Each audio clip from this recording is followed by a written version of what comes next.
That's killer though. So a lot of people though spending $5,000 on Facebook, you must have gone through a lot, or paid advertising in general. It must have gone through a lot of crap. Why didn't you ever stop? Because this is what I see, and like you see too. So people will keep going and start putting money in, and then be like, "Well, 3 months, 15 grand, that didn't work," or 6 months, this didn't work. Now what do I do? So how did you keep pushing and keep trying to get it? Were you seeing traction, and therefore you kept pushing it anyway, or what was the? Or you're just stubborn? No, well, so what happened was I was at my friend Kevin Nation's house in 2013, and he introduced me to this dude who I'm now really good friends with, AJ Roberts, right? And AJ, he's like, come over here, man. I'll show you how to run an ad on Facebook, right? And so that was a pretty good AJ impression. Now That was actually, anyway, I know, AJ. That's a really good one. I nailed that, right? And so he takes a video from my YouTube channel and makes a little woofu for him, and he's like, and put $25 behind it or $100 or something like that. And by the time we went to lunch, I had like 40 leads. And I was like, oh man, this is like really happening right now. And Kevin's like, the guy can sell. So he kind of put me on the spot in front of everybody. So I like called them all and was closing them by the time I left Kevin's house that night, right?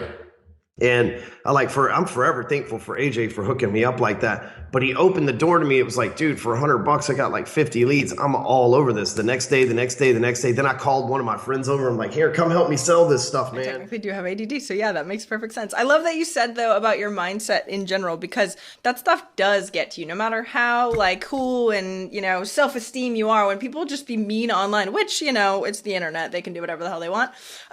It will actually stop you. So tell me more about how you got past that, because if you actually had enough to like stop and be like, okay, I can't do this anymore, you had to get past that somehow. Give somebody advice that's going through that right now.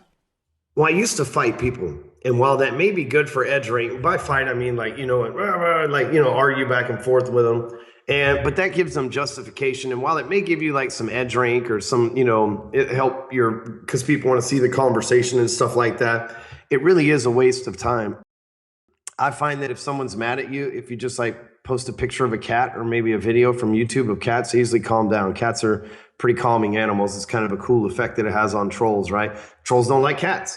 It's just the thing, right? They just like, oh, shit, it's a cat. I'm out of here. Just leave this guy alone, right? There's something about it. It's like cats don't like cucumbers. So if you're getting trolled by a cat, just grab a cucumber. Like these are things are on the internet. You folks got to pay attention. So this is worth the whole interview. Yes, Thank you so much. There's a hierarchy. It's like paper, rock, scissors. It's cucumber, cats, trolls, right? It's the same thing, right? You gotta. My life is complete. Thank you, Ryan. This is awesome.